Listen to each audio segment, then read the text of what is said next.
Selamat pagi, Miss Glorida. Saya dari kelompok 4 ingin mempresentasikan final design project dari mata kuliah teori akuntansi. Kelompok kami beranggotakan saya sendiri, Jessica Trianda, Jesslyn Hudianto, dan Keja Gabriela Setiawan.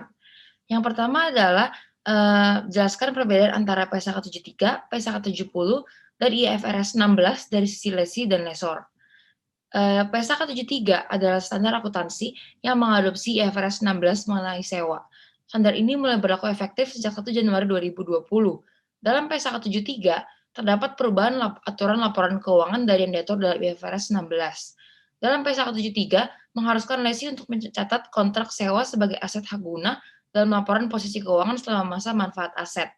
Perusahaan juga harus mengakui liabilitas sewa dalam laporan posisi keuangan.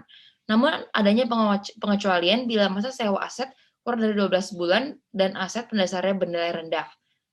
Yang kedua adalah PSAK 30. PSAK 30 adalah standar akuntansi mengenai sewa yang menggantikan aturan sebelumnya yaitu IAS 17. IAS 17 adalah standar yang menetapkan pedoman untuk mengenali dan menjadi persyaratan dalam mengungkapkan selanjutnya untuk sewa. Jadi perjanjian di mana satu pihak menyewakan tanah, bangunan, dan properti lainnya kepada pihak lain. Lesi dalam sewa adalah pihak yang menyewakan aset, sedangkan lesor adalah pihak yang memberikan sewa.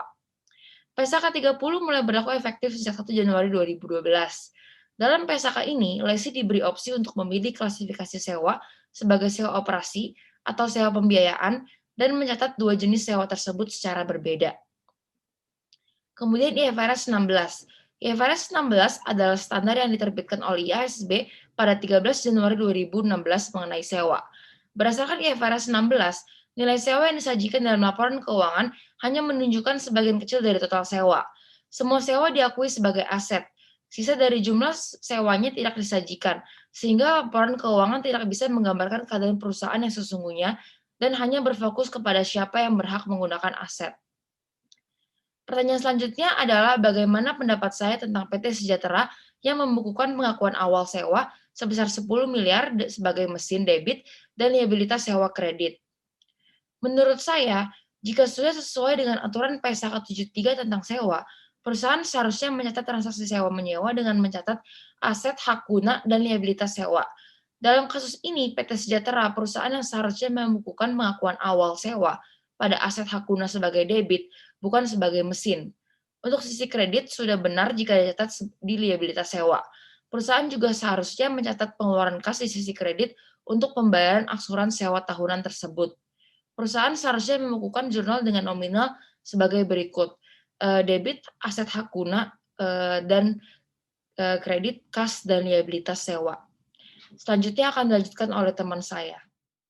Ya, berikutnya saya akan menjelaskan pertanyaan nomor 3, yaitu PT Sejahtera membukukan apa saja pada pengukuran setelah pengakuan awal berdasarkan PSAK 73. Setelah melakukan pembukaan pengakuan awal, perusahaan harus mencatat beberapa pengukuran yaitu depresiasi, yang bertujuan untuk mengakui penyusutan aset yang disewakan, serta beban bunga yang muncul dari transaksi sewa-menyewa. Berikut adalah tabel perhitungan saldo leasing PT Sejahtera. Terdapat tabel liabilitas sewa, di mana tertera angka saldo awal, pembayaran, bunga, pengurang bunga, dan saldo akhirnya. Yang berikutnya ada tabel aset hak guna, di mana tertera saldo awal, depresiasi, dan angka saldo akhirnya, sebagai berikut.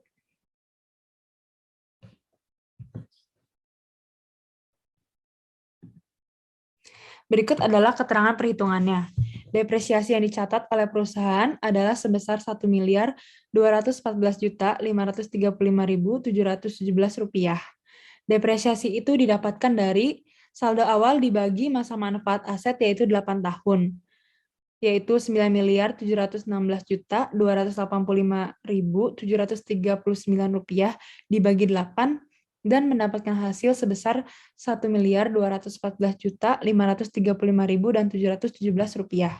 Sedangkan bunganya yang dicatat itu adalah bunga implisit sebesar 12% dari saldo awal sisa liabilitas sewa tiap tahunnya, di mana saldo awal dikali 12%, yaitu Rp7.309.685.334 dikali 12% dan saldo bunga tahun kedua mendapatkan hasil sebesar Rp877.162.240.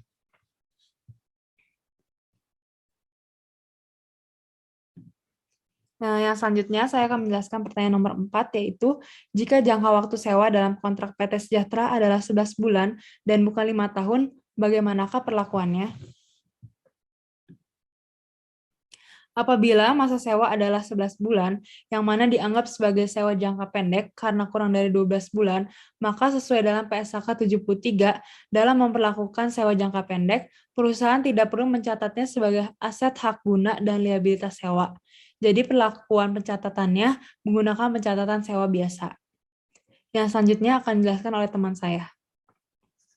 Oke, sekarang aku mau jelasin soal apakah yang dimaksud dengan PSAK kontingen, apakah diatur dalam PSAK 30 atau PSAK 73. Oke, sewa kontingen atau rental kontingen diatur dalam PSAK 30. Sewa kontingen adalah pembayaran sewa yang jumlahnya tidak menentu dan dipengaruhi oleh perubahan beberapa faktor di masa depan, selain dari segi waktu, contohnya jumlah pembayaran sewa yang besarnya dipengaruhi oleh persentase penjualan kuantitas yang digunakan di masa depan, indeks harga, serta suku bunga pasar di masa mendatang. Oke, next aku mau jelasin dampak COVID-19 yang terjadi pada bulan Maret 2020 terhadap masalah pelaporan keuangan untuk sewa. Oke, terdapat beberapa amandemen pada PSAK 73 mengenai sewa yang berkaitan dengan adanya pandemi COVID-19, yaitu yang pertama, penyewa atau lesi dapat memilih apakah konsensi sewa dalam kaitannya dengan COVID-19 memerlukan modifikasi dalam kontrak sewanya. Yang kedua, amandemen ini hanya berlaku bagi sewa yang terkena dampak dari adanya pandemi. Dengan syarat terjadi perubahan pembayaran jumlah sewa dan segala bentuk, pengurangan pembayaran sewa hanya mempengaruhi pembayaran yang semula jatuh tempo pada tahun 2020.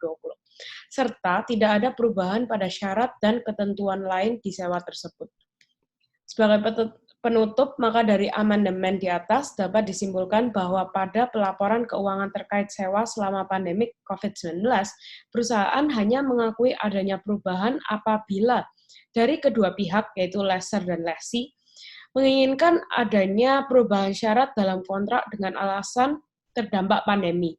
Selain itu, segala bentuk perubahan jumlah bayar, baik menjadi lebih bayar atau kurang bayar, sesuai dengan yang disepakati kedua pihak, hanya berlaku pada pembayaran sewa yang jatuh temponya pada tahun 2020 atau selama masih terkena dampak pandemi. So, sekian presentasi dari kelompok kami. Thank you.